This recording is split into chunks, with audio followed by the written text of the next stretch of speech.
all right, guys. Dreadnought's back today with another review, and we're going to be taking a look at Star Wars The Black Series Poe Dameron from the upcoming Force Awakens. Can't wait to see that movie. Looking very cool here in the package.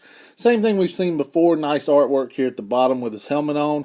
This side, not much going on, says Poe Dameron. And then on the other side here, we've got number 7 in the series. And there's a look at the back of the box. You can read that bio if you want to pause it now. So let's crack this bad boy open and get a look at it. And here he is out of the package, looking very good overall. I got to say I like the look of this X-Wing fighter outfit that they went for in The Force Awakens. I'm definitely loving that look. I think Hasbro did a good job with their attention to detail and the sculpting overall. I think this could have been a truly great figure, but there were a few issues that kind of held it back, and we'll get to those here in a moment. But overall, I just really like the look of the figure. So let's take a closer look at accessories. And taking a closer look at the helmet. Overall, I got to say Hasbro knocked this one out of the park with the helmet. Just a lot of nice detail sculpted in, and I love the paint on here. I like the look of the black helmet. I know a lot of people prefer the white. And, and it's nice. It's nice as a throwback, but I just like the look of the black. It's sexy to me. And just so many paint apps on this thing. I like the gray, and then you got the Rebel or Resistance symbol here, looking clean and perfect.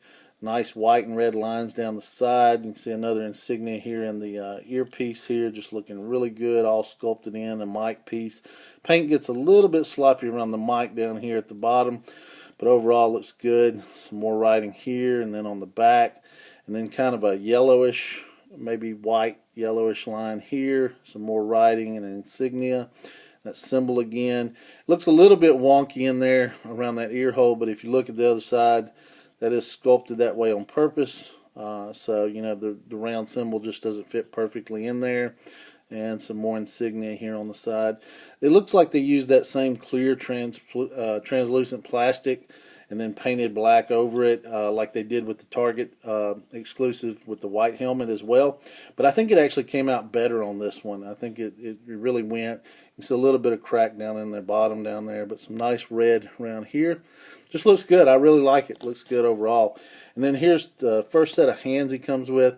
And these are black, but they almost have kind of a bluish tint to them. The only negative thing I have to say about the hands is the black ones here, or the gloved hands, are not hinged. So the only articulation you get is on the peg. Not much going on paint-wise, but there is some nice sculpting in there. See some lines sculpted in, some nice wrinkles around the fingers. And this one's made for holding the gun. And we'll look at it. It fits in there pretty nicely. And then taking a look at this gun overall, the gun's kind of plain. That's kind of been my complaint with most of the blasters from The Force Awakens so far, is they've all been kind of generic looking. But for what it is, it looks okay. Not a huge amount of detail sculpted in here. Didn't get any dry brushing or a lot of paint apps, but it looks good overall. I like it. And it fits in his hand well. And then last but not least, he comes with another set of ungloved hands, and these come out pretty good. There's a little bit of plastic overage on them. You can see here and here, I guess, where they were molded. Same thing on the back of this hand, and then on the front of this sleeve here. So I don't like that, but they are hinged, so they move in and out pretty well. And then, of course, they swivel on the peg as well. And these guys fit on pretty easily, and I'll show you both. Pegs in pretty well. It would help if I used the right hand on the right arm, but yeah, there you go. And it fits his clothing really well. So, it's not seamless, but it's pretty good. You can see that plastic there, but, good fit there. And then we'll do one of the gloved hands, and we'll pick the right one, and it fits on nicely. So, yeah, both of them look pretty good. I like them overall. And taking a closer look at the sculpting here. Overall, I think they did a great job on the sculpting in the figure. The head sculpt leaves a little to be desired, and I'm not sure it's the sculpt. A lot of this, I think, is the actual paint applications on the figure. You can see the beard is off, especially when compared to this side. It's a lot lower here, and then it comes up almost over his cheek on this side. The eyes also are a little wonky. This one goes in a little more. This one tends to drift up more on the right. The eyebrows aren't really placed correctly either. Just the paint applications are just not really great on this figure. There's a little bit of paint on his nose, but I can see the likeness of the character in here. You know, it's just really tough to see with the paint applications. And then the molding process as well. Now the hair came out really nice, and I think some very nice sculpted detail in the hair. All that brown, no shadowing really, or no dry brushing, but I think the shade of brown they used is fine. But the ears, man, and the molding process down where the hair and where the ears is, it just looks like, you know, it looks like he's been in a gang fight. Same thing over here. You know, he's got the cauliflower ear going on. And you can see some plastic down there below the ear as well, and the paint apps get, you know, pretty rough in the sideburns and stuff. So, you know, just not great production in the head mold or the paint on here. So, you know, but, you know, moving on, the chest, I think, you know, great sculpting in here. I definitely love this jacket here. The insignia painted on looks really great. This breathing apparatus or whatever here, some nice paint details, blue, all looks very clean. You know, it looks really, really good. I like the sculpted detail around the, like, you know, the turtleneck or whatever up here. You know, it's got that ribbed look. And then the wash they did over the jacket looks really, really good. You know, it gives it that aged look, you know, that wore out look. I definitely like that. Looking really nice. Some texture detail down here on the bottom. You know, nice hose. You know, it runs down into the pants down here. Some nice applications on it. You know, just black, but just a lot of sculpted detail in it. Looks really good. And then looking at the back of the figure, that same wash goes on in the back of the jacket here. You know, looks really, really good. They didn't cheap out back here. And then that texture down through the pants and the butt, you know, looking really, really good. I like the gray they used on the belt and the harnesses. You know, nice sculpted detail in there. A couple rivets down there. And then looking back on the front, you can see this harness has some silver paint apps, which I think looks really good. A little bit up in the belt. Could have used a little more up here, but I think these are dead on. Look really good. Some more texture in here. And then down at the bottom, we've got some kind of apparatus he's wearing around his leg. You know, I don't know if that's extra ammo or whatever, but it looks really cool. It's got that band around there, some silver paint apps on the band. And then these are all painted silver, these canisters or whatever as well. The joints get a little bit lighter. If you can look down in the hole, you can see the joints getting a little lighter in there. And you see that on the elbows as well. So I'm not a big fan of that. And then you can see it again down in the feet. You know, you can tell they used a little lighter plastic, so that doesn't look great there. The elbows is where I can tell it the most, and then down on the feet down here. The jacket on the side, or the uniform on the side, has some nice texture through here. We've already looked at the hands. And then back down here at the feet, you know, other than those joints, I think the feet look really good.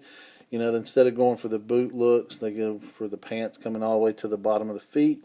You know, he's got some Crocs on down there or something. But anyway, nice little line sculpted in down there.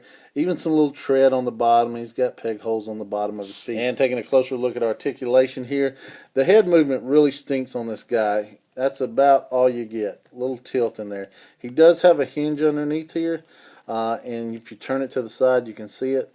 Now he could tilt his head sideways like that, but that's about it. Range of motion on the head just really stinks. He does rotate around like so. Upper arm moves out like so. No upper arm rotation, but it does rotate all the way around.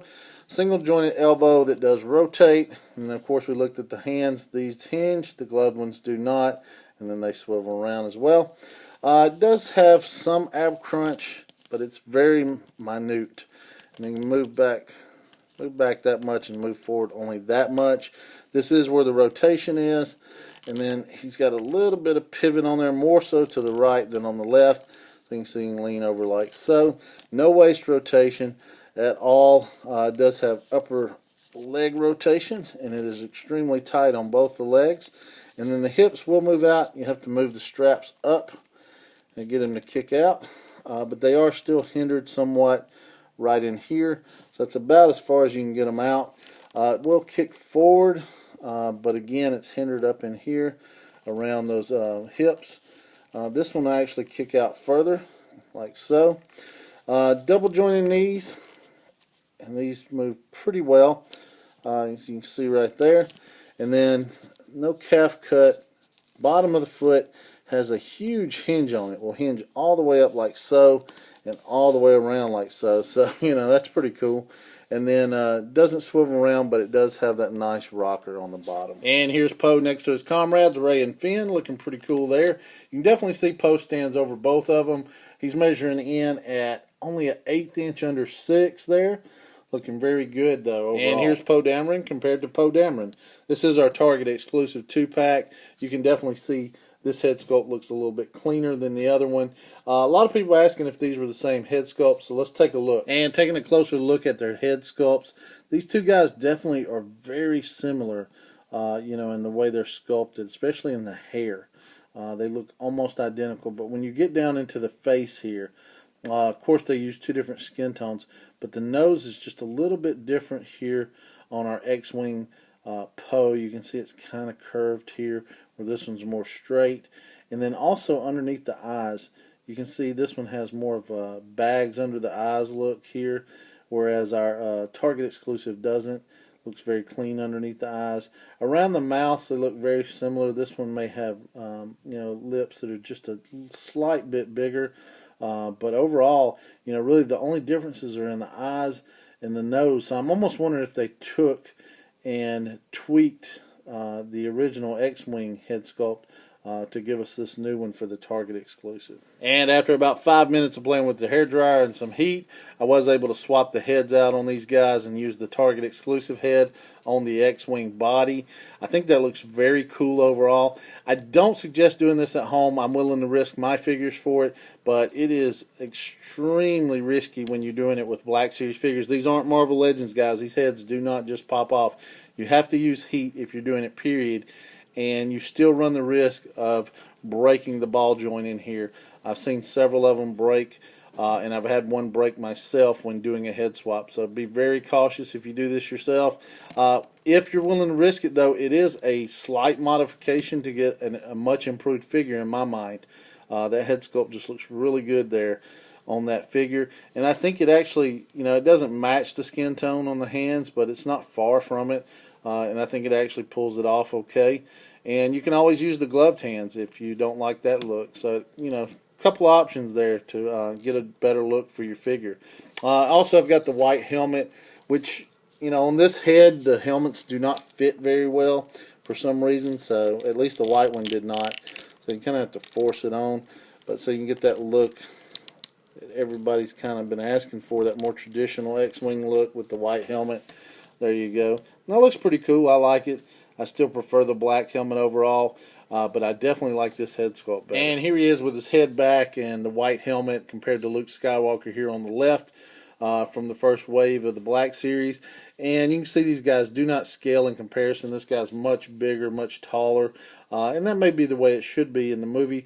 But just overall, I got to say, the one thing that stands out to me is, what we've lost in articulation a little bit.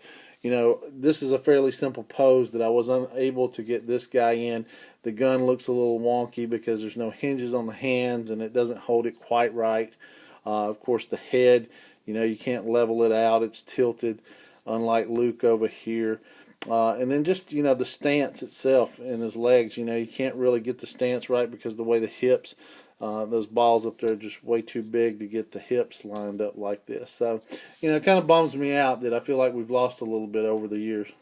And wrapping up, overall, I got to say Hasbro missed the mark on this one. I think this one really could have knocked it out of the park, like I mentioned earlier, but it fell short in a few areas. Number one, the paint applications on the head or the head sculpt just did not come out the way they needed to.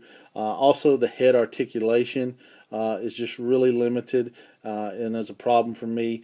The lightness of the joints, if I'm nitpicking on the feet and the elbows as well, kind of threw the aesthetic off. And then last but not least, some hinges on these gloved hands would have been nice as well. I think it just fell short in a few areas, and the head being the biggest area, from just being a great figure. I think articulation, like everything we've seen before with the Force Awakens Black Series, this guy needs double jointed elbows just as badly as they do. So it's almost becoming a non-mention because it's it's the common practice now. So I hope Hasbro changes that soon. But anyway, I think the look of the character, the X-Wing uniform, the wash on the jacket, the attention to detail on paint on the helmet, just all great things that Hasbro did get right. And, overall, I got to rate the figure a buy. Hey, it's an X-Wing pilot, and Star Wars comes out this week. I got to rate this guy a buy. But I think he's really cool, and I think you can get him for a fair price right now. You're not overpaying for the figure. So, yeah, I have to rate him a buy, even if you're only just getting him to swap the heads. Even if you do that, I think it's worth it. Looking pretty cool here with BB-8 also. So I hope you guys enjoyed the video. If so, please give me a big thumbs up. Please subscribe if you hadn't already. We're still trying to build subscribers, and we have plenty more content coming down the road. So please do so. Click on that subscribe button if you hadn't already. Facebook, Twitter, Toy Art, links in the description below as always. And hey, we'll see you soon, but may the Force be with you, because Star Wars comes out this week, and I hope you're as stoked as I am. Thank you guys so much for watching.